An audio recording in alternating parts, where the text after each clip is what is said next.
오늘 본문은 예수님이 부활하신 이후 제자들을 만나고 주신 말씀입니다. 4절에 예루살렘을 떠나지 말고 내게서 들은 바 아버지께서 약속하신 것을 기다리라 했습니다. 아버지께서 약속하신 것은 보혜사 성령을 가리킵니다. 그래서 5절에 요한은 물로 세례를 베풀었으나 너희는 몇 날이 못되어 성령으로 세례를 받으리라 하셨느니라 했습니다. 예수님은 공생의 기간 동안에서 성령을 보내실 것을 제자들에게 미리 말씀해 주셨습니다. 요한복음 16장 7절 8절에 그러나 내가 너희에게 실상을 말하노니 내가 떠나가는 것이 너희에게 유익이라 내가 떠나가지 아니하면 보혜사가 너희에게로 오시지 아니할 것이요 가면 내가 그를 너희에게로 보내리니 그가 와서 죄에 대하여 의에 대하여 심판에 대하여 세상을 책망하시리라 했습니다. 특히 성령께서 오시면 우리를 진리 가운데로 인도하실 것이라고 했습니다.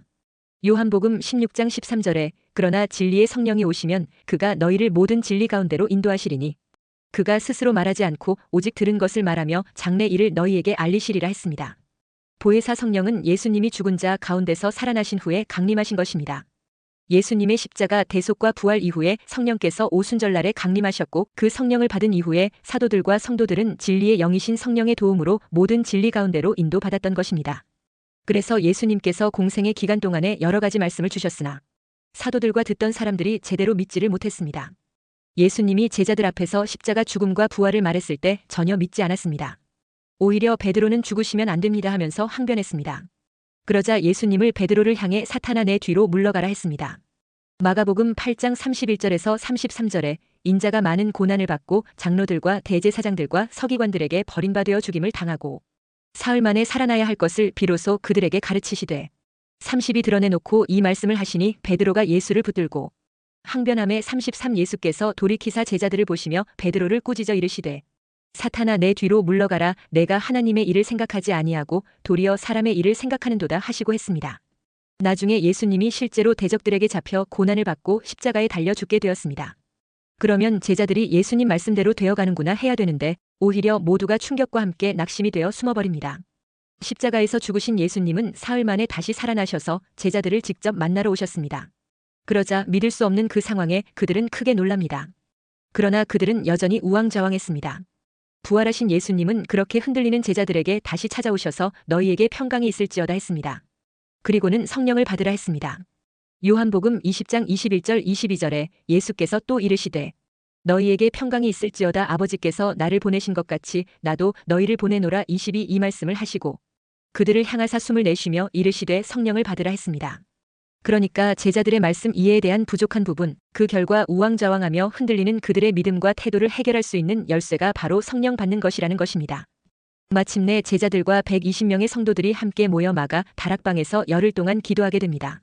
그리고 열흘 만에 다 성령 충만함을 받게 됩니다. 그러자 변화가 일어났습니다. 온전한 믿음의 역사가 일어나게 된 것입니다. 그리고 우왕좌왕하던 그들의 행태를 그치게 됩니다.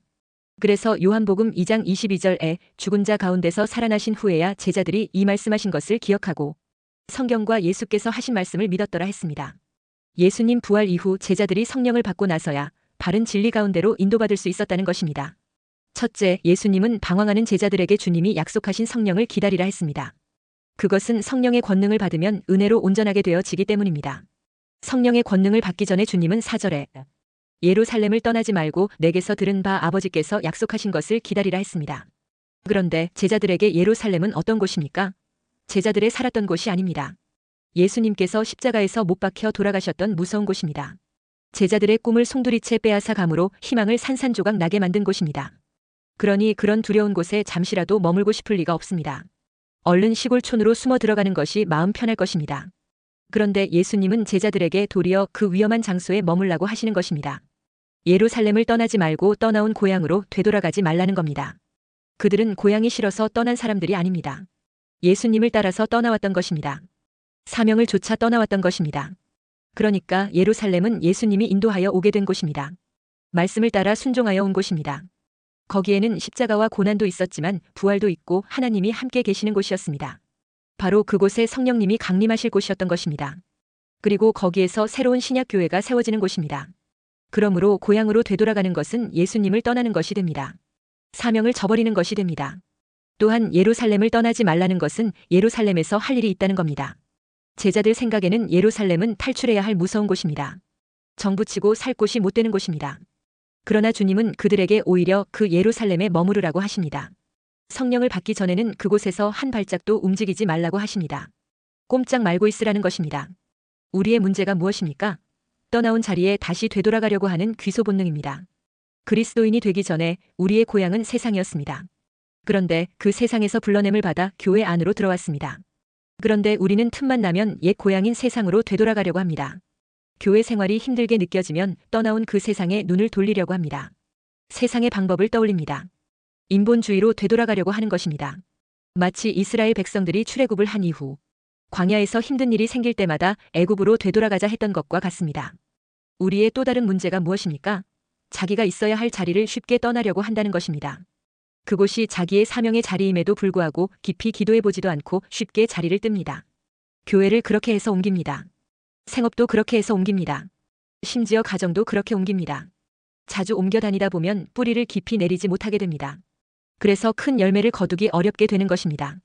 성공한 사람은 대개 꾸준히 한 우물을 판 사람입니다. 한 일에 집중한 사람이 주로 성공했습니다. 한 가지에 미친 사람이 뭔가를 이루어냅니다. 그러므로 현재의 환경에 충실하시기 바랍니다. 바꿔봤자 그게 그겁니다. 크게 좋은 것도 별로 없습니다. 다 장단점이 있을 뿐입니다. 자꾸 바꾸면 결국 시간 버리고 돈 버립니다. 교회도 다른 교회라고 별 다르지 않습니다. 다 자기 하기 나름입니다. 사람 모이는 곳은 교회라도 문제는 항상 어느 정도 있기 마련입니다. 그래서 아무리 훌륭한 교회라도 문제는 있는 것입니다. 문제없는 교회는 이 땅에 존재하지 않습니다. 문제 앞에서 기도하며 헤쳐나가고 하나님께서 맡겨주신 일에 끝까지 최선을 다하는 자를 하나님께서는 기뻐하십니다. 사람에게 인정받으려고 하지 말고 하나님께 인정받으려고 해야 합니다. 그러려면 가장 중요한 것이 성령 충만을 받는 것입니다. 그 성령 충만을 위해서 주님은 기다리라고 했습니다. 내게서 들은 바 아버지께서 약속하신 것을 기다리라 했습니다. 구약 요엘서에서 말씀하신 약속을 기다리라는 것입니다. 요엘 2장 28절에 그 후에 내가 내 영을 만민에게 부어주리니 너희 자녀들이 장래 일을 말할 것이며 너희 늙은이는 꿈을 꾸며 너희 젊은이는 이상을 볼 것이며 했습니다. 바로 이것이 아버지께서 약속하신 것입니다. 구약 요엘 선지자를 통해 아버지께서 약속하신 것은 말세의 성령을 만만에게 부어주셔서 자녀들이 장래 일을 말할 것이며 너희 늙은이는 꿈을 꾸며 너희 젊은이는 이상을 볼 것이라는 것입니다. 성령을 만민에게 부어서 예언과 꿈과 환상을 주실 것이라는 것입니다. 예언과 꿈과 환상이 조금씩 다르지만 같은 의미라고 볼 수 있습니다. 예언과 꿈과 환상은 모두 지금 있는 일은 아니고 앞으로 일어나는 미래지향적이라는 것입니다. 진리의 성령이 오시면 그가 너희를 모든 진리 가운데로 인도하시리니 했습니다. 성령이 남종과 여종들에게 부어지면 먼저 진리를 깨닫게 되는 은혜가 임하게 됩니다. 그 진리의 성령이 사도들에게 임하자 깨닫는 은혜가 임하여 성경과 예수께서 하신 말씀을 믿게 되는 역사가 일어났던 것입니다. 이렇게 믿음으로 바로 서고 동시에 예언과 꿈과 환상이 나타나자 장래를 향한 하나님의 뜻이 무엇인지 선명하게 깨닫고 흔들림이 없이 앞으로 전진하게 되는 것입니다. 그래서 사도들은 더 이상 두려워하거나 방황하거나 움츠러들지 않게 되는 것입니다. 오히려 담대하게 되는 변화가 나타났습니다. 그리고 예수님의 십자가 죽음과 부활의 의미를 확실히 깨닫게 되면서 출세 목적으로 예수님을 따라다녔던 것을 회개하고 새로워졌던 것입니다. 이제 죄사함의 복음으로 천국문을 열고 부활과 영생의 소망 가운데 살아가는 큰 기쁨을 가지게 되었던 것입니다. 둘째, 초대교회 당시 오순절 성령의 역사는 성령의 이른 비역사요. 주님 재림 전에는 성령의 늦은 비 소낙비 은혜의 역사가 기다리고 있는 것입니다. 신명기 11장 14절에 여호와께서 너희의 땅에 이른 비 늦은 비를 적당한 때에 내리시리니 너희가 곡식과 포도주와 기름을 얻을 것이요 했습니다. 성경은 이른 비와 늦은 비라는 말로 성령님의 특별한 역사를 상징하고 있습니다. 이른 비는 11월 파종기에 내리는 비이며 이른 비는 추수기인 3, 4월에 내리는 비로서 봄비라고도 합니다. 주님께서는 자연의 이러한 작용을 비유하여 성령의 역사를 설명했던 것입니다. 처음에는 싹을 틔우기 위해 그리고 그 다음에는 작물이 익도록 비가 주어지는 것과 같은 것입니다. 그러니까 이른 비는 사람이 회심할 당시에 일어나는 성령님의 역사를 나타냅니다. 사람이 거듭나고 죄를 깨닫고 죄를 이기고 예수님의 형상을 회복하도록 하는 성령님의 사역을 가리킵니다. 그리고 이른 비의 경험은 그리스도인 신앙생활에서 일생 동안 계속됩니다. 한편 늦은 비성령의 역사는 그리스도인이 복음을 효과적으로 전파하게 하고 마지막 때에 진리와 오류가 섞여 있는 바벨론 세상에 있는 영혼들을 진리로 불러내게 하며 마지막 환난을 통과할 수 있도록 힘과 능력을 부어주는 성령의 역사입니다. 그리고 역사적인 관점으로 보면 초대교회의 오순절 성령의 역사는 이른 비역사입니다. 또한 재림 직전의 마지막 큰 부흥이 역사로 소낙비처럼 부어지는 성령의 역사는 늦은 비역사입니다. 사도시대에 성령을 부어주신 것은 이른 비였습니다. 그 결과 복음이 널리 퍼져나갔습니다. 그런데 종말에 부어지는 늦은 비 역사는 더욱 풍성한 소낙비 역사가 될 것입니다. 오늘 이 시대는 성령의 늦은 비 역사로 봄철에 내리는 강력한 소낙비 은혜를 기다리는 것입니다. 스가랴 10장 1절에 봄비가 올 때에 여호와 곧 구름을 일게 하시는 여호와께 비를 구하라. 무리에게 소낙비를 내려서 밭의 채소를 각 사람에게 주시리라 했습니다. 필요할 때 필요한 만큼 오는 비를 단비라고 합니다. 여러 날 동안 계속 내리면 이를 장마비라고 합니다. 대한민국은 비도 잘 내리고 강우량도 넉넉한 편입니다. 수리시설이 잘 되어 있어서 농사를 짓는데 그다지 큰 어려움이 없습니다. 그러나 이스라엘은 기후 조건이 우리나라와 너무 다릅니다. 늦은 비가 내리는 3, 4월에 내리는 비를 봄비라고 합니다. 이 비는 반드시 와야 하는 비입니다. 이 비가 오지 않으면 결실이 되지 않습니다. 그런데 당연히 와야 할 비가 혹 안 올 수도 있습니다. 그래서 스가랴 선지자는 하나님께 봄비가 내릴 시기에 비를 내려달라고 기도하라 했습니다. 이스라엘 백성들이 하나님을 떠났을 때는 주로 우상에 빠졌을 때였습니다. 북왕국 이스라엘의 아하방 시대에 3년 반 동안 비가 오지 않은 적이 있었습니다. 왜 비가 오지 않았습니까? 아하방이 바알이라는 우상을 섬겨서 하나님의 진노를 입었기 때문이었습니다. 바알은 당시 가나안 원주민이 섬기는 우상신입니다. 이들은 남신인 바알과 여신인 아스다롯을 믿었는데 두 신이 만나 합궁할 때 비가 내린다고 믿었습니다. 한마디로 음란하고 괴이한 신앙입니다. 그런데 나라의 왕이 하나님이 가증히 여기는 우상에 빠졌으니 하나님이 진노로 하늘이 닫혀버린 것입니다. 그래서 비가 와야 할 시기에 비가 오지 않는 것입니다. 와야 할 비가 내리지 않을 때 스스로를 돌아보고 죄가 있으면 자복하여 회개하고 간절히 비를 구하라는 것입니다. 그래서 스가랴 10장 1절에 봄비가 올 때에 여호와 곧 구름을 일게 하시는 여호와께 비를 구하라. 무리에게 소낙비를 내려서 밭의 채소를 각 사람에게 주시리라 했습니다. 하나님께 비를 구하면 소낙비를 내려주신다고 했습니다. 그렇게 해서 봄비가 밭에 내리면 곡식이 결실하고 각종 동식물도 살아납니다. 그런데 봄비와 소낙비의 차이가 무엇입니까? 봄비는 평범하게 적게 오는 비고 소낙비는 넉넉하고 길게 오는 비입니다. 3, 4월에 오는 비를 늦은 비 혹은 봄비라고 합니다. 이 비가 끊어지면 11월에 내리는 이른 비 때까지 물이 없습니다. 이때 온 대지에는 메마르고 식물은 서서히 시들고 죽어갑니다. 그러나 소낙비가 내리면 식물은 생기를 회복하고 결실하게 됩니다. 에스겔 34장 26절에 내가 그들에게 복을 내리고 내 산 사방에 복을 내리며 때를 따라 소낙비를 내리되 복된 소낙비를 내리리라 했습니다. 소낙비가 내리면 그 해는 풍년이 보장됩니다. 이 비가 내리면 각 가정에서는 물통을 준비하여 옥상에 올려놓고 빗물을 받습니다. 들에서는 큰 웅덩이를 파서 물을 저장합니다. 물이 귀한 지역이다 보니 비에 대한 고마움을 실감하게 됩니다. 이 봄에 내리는 늦은 비 소낙비는 하나님께서 특별하게 내려주시는 비가 되는 것입니다. 여기서 그냥 소낙비라고 해도 될 단어를 복된 소낙비라고 표현은 자연으로 오는 비가 아니라는 것입니다. 때를 따라 적절히 내리는 비는 팔레스타인 지역 특성상 하나님께서 내려주시는 은혜의 결과라는 것을 강조하고 있습니다. 당시 이스라엘 농사는 대부분 천수답입니다. 하늘을 의존한 농사라는 겁니다. 이런 환경에서 늦은 비 중에도 소낙비가 길게 내리면 그야말로 복 중의 복입니다. 성경은 이런 소낙비를 은혜라고 합니다. 오늘 우리에게도 하나님께서 베푸시는 영육간의 은혜로 부어주시는 복을 의미하는 것입니다. 호세아 10장 12절에 너희가 자기를 위하여 공의를 심고 인애를 거두라 너희 묵은 땅을 기경하라 지금이 곧 여호와를 찾을 때니 마침내 여호와께서 오사공의를 비처럼 너희에게 내리시리라 했습니다. 늦은 비 은혜는 오순절 때의 이른 비 성령의 역사보다 더 강하고 크고 풍성한 성령의 축복이 내려질 것입니다. 말세에 부어지는 늦은 비 은혜는 복음을 빠른 시간에 효과적으로 전하기 위하여 내려주십니다. 마지막 때에는 복음의 능력을 체험한 하나님의 증인들이 나아가 영생의 복음을 온 세상에 삽시간에 전할 것입니다. 온 세상의 금융을 짐승의 표로 통일시켜 움직이는 세상을 향하여 모든 시스템과 기술이 부지런히 나아가고 있는 중입니다. 또한 환경과 경제 위기와 보건 위기와 전쟁 등의 특수 상황에서 안전하고 효율적인 관리를 위한 불가피한 수단이라며 온 세상을 짐승의 표로 움직이는 세상으로 접어들게 만들려 할 것입니다. 이때 개국 이래로 없던 종말의 환난과 재앙들을 통과할 사람들을 위하여 늦은 비 성령이 내리게 됩니다. 늦은 비는 성도들이 최후의 박해와 위기를 잘 견디고 환난을 잘 통과하게 하려고 주어지는 것입니다. 악인들에게 내리는 마지막 7 대접 재앙은 매우 극심할 것입니다. 그 재앙이 의인들에게는 직접적인 영향을 주지는 못하지만 같은 세상에 살고 있기 때문에 어느 정도 영향을 받게 될 것입니다. 그러나 늦은 비 성령은 의인들이 무사히 환난을 통과할 수 있도록 보호해주는 보호 역할을 하는 것입니다. 셋째, 늦은 비 성령의 권능을 받은 자들은 마지막 영혼 추수를 위해 예수님의 복음 전파 명령을 수행해야 합니다. 영혼 구원은 사람의 능력이 아니라 오직 하나님의 능력으로만 됩니다. 그렇기에 마지막 때 영혼 추수에서 구원받을 택한 백성들을 건지는 것은 하나님의 능력을 받지 않고는 할 수 없습니다. 그렇기에 성령의 소낙비 은혜를 더씹어야 하는 것입니다. 성경의 66권을 보면 하나님이 약속을 주시고 그 언약을 이루는 기록들입니다. 하나님께서 이스라엘에게 출애굽을 언약하시고 그의 능력으로 애굽에서 나오게 만들었습니다. 그러므로 그의 백성들이 하나님의 언약을 붙잡고 있으면 하나님께서 이루십니다.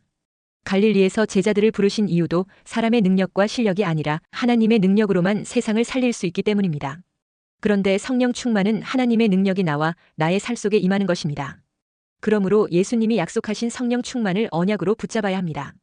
요엘 2장 28절은 하나님께서 말세에 약속하신 성령 충만의 약속입니다. 뭐라고 했습니까? 그 후에 내가 내 영을 만민에게 부어주리니 너희 자녀들이 장래 일을 말할 것이며 너희 늙은이는 꿈을 꾸며 너희 젊은이는 이상을 볼 것이며 했습니다. 그런데 그 성령이 임하면 본문 8절에서는 오직 성령이 너희에게 임하시면 너희가 권능을 받고 예루살렘과 온 유대와 사마리아와 땅 끝까지 이르러 내 증인이 되리라 하시니라 했습니다. 성령의 이른 비와 늦은 비 역사의 목적은 땅 끝까지 복음이 전파되는 것입니다. 그래서 예수님은 부활 이후 승천하시기 전에 성령의 이른 비 역사가 임할 테니까 예루살렘을 떠나지 말고 기도하며 기다리라고 했던 것입니다. 그 성령의 이른 비가 내리면 너희가 권능을 받고 예루살렘과 온 유대와 사마리아와 땅 끝까지 이르러 내 증인이 되리라 하신 것입니다. 성령의 권능을 받아 죄의 값으로 멸망받아 지옥 갈 불쌍한 영혼들을 어서 속히 하나라도 더 많이 구원하는 것이 하나님의 뜻입니다. 한 사람의 영혼이 온 천하보다 귀합니다. 그렇다면 한 사람의 영혼에게 복음을 전파하여 구원시켜 영생의 나라인 천국 백성되게 만드는 것보다 더 귀한 일이 없는 것입니다. 그러므로 말세의 주의 백성들이 성령의 권능을 받아 복음을 전파하여 영혼들을 천국 백성되게 만드는 것은 주님께서 우리에게 주신 지상 최대의 명령입니다. 예수님이 이 세상에 오셔서 고난 받으시고 죽으시며 다시 부활하신 목적이 단지 우리 육신 하나 잘 살게 하려고 하거나 구제 사업이나 인권운동이나 하려고 그렇게 하신 것이 아닙니다. 영원히 지옥의 형벌에서 죽게 될 불쌍한 영혼을 건져내기 위해서인 것입니다. 요한복음 6장 40절에 내 아버지의 뜻은 아들을 보고 믿는 자마다 영생을 얻는 이것이니 마지막 날에 내가 이를 다시 살리리라 하시니라 했습니다. 예수님이 우리에게 주신 3대 명령이 있는데 그것은 거듭나야 하는 것, 성령의 권능을 받으라는 것, 땅 끝까지 복음을 전파하여 많은 영혼을 구원하는 것입니다. 이 일을 하는 개인과 국가를 축복하고 높이 들어 쓰시는 것입니다. 이제 이 종말의 시기에 우리가 할 일은 성령의 늦은 비, 소낙비 은혜를 받아 성령의 권능으로 무장하여 택한 백성들을 찾아 구원시켜야 하는 것입니다. 이 일을 하기 위해 우리는 초대교회 오순절 성령보다 더 강한 권능으로 무장되어야 합니다. 그러므로 성령의 늦은 비 역사인 소낙비 은혜를 구해야 합니다. 성령의 소낙비 권능에는 하늘 보좌의 힘과 세계를 변화시키는 힘이 있습니다. 그러면 종말에 부어주시는 성령의 늦은 비 소낙비 은혜는 어떻게 받을 수 있습니까? 오순절 성령의 이른 비 역사를 체험한 기록에서 답을 줍니다. 첫째, 예루살렘을 떠나지 말고 모여 기도해야 합니다. 예루살렘은 모리아산이 있는 곳으로 아브라함이 그의 독자 이삭을 번제로 드렸던 장소입니다. 여기에 솔로몬 왕은 하나님의 성전을 건축하였습니다. 이 성전은 받고 오늘날 교회를 말합니다. 그러므로 오늘의 예루살렘은 바로 교회입니다. 예수님께서 십자가에 피 흘리시고 세우신 교회를 떠나지 말라는 것입니다. 성령의 능력을 더씹고자 한다면 교회를 소중히 여기고 가까이 해야 합니다. 여기서 떠나지 말라는 말씀은 분리되지 말라는 것입니다. 종말의 성령의 늦은 비역사는 어떤 기도원이나 특정 교회에 임하는 것이 아니라 내가 출석하는 교회, 내가 봉사하는 교회를 떠나지 않고 신실하게 모이고 기도하는 자들에게 일어나는 것입니다. 교회 모이기를 힘쓰는 성도가 되었다면 두 번째, 회개해야 합니다. 왜 회개해야 합니까? 성령님은 거룩하신 분이기 때문에 우리 가운데 오시려면 반드시 그르신 우리가 깨끗해야 합니다. 우리의 심령이 더러우면 결코 성령 하나님의 임재를 기대할 수 없습니다. 사도행전 2장에서 성령 충만한 베드로가 예루살렘 거리에 나가서 온 예루살렘 사람들을 향해서 담대하게 설교했습니다. 너희가 십자가에 못 박아 죽인 나사렛 예수가 바로 그리스도요 하나님의 아들이다 하며 그들의 죄를 지적했습니다. 그때 저들은 마음의 가책을 받고 형제들아 우리가 어찌할꼬 하고 부르짖게 되었던 것입니다. 그때 사도행전 2장 38절에 베드로가 이르되 너희가 회개하여 각각 예수 그리스도의 이름으로 세례를 받고 죄 사함을 받으라 그리하면 성령의 선물을 받으리니 했습니다. 그러므로 기도할 때 먼저 회개 기도부터 해야 합니다. 마지막으로 성령의 늦은 비 은혜를 사모해야 합니다. 사모한다는 것은 갈망한다는 말입니다. 마치 사슴이 시냇물을 찾아 헤매듯이 우리의 영혼이 하나님의 약속인 성령의 소낙비를 사모하는 것입니다. 시편 107편 9절에 그가 사모하는 영혼에게 만족을 주시며 줄인 영혼에게 좋은 것으로 채워주심이로다 했습니다.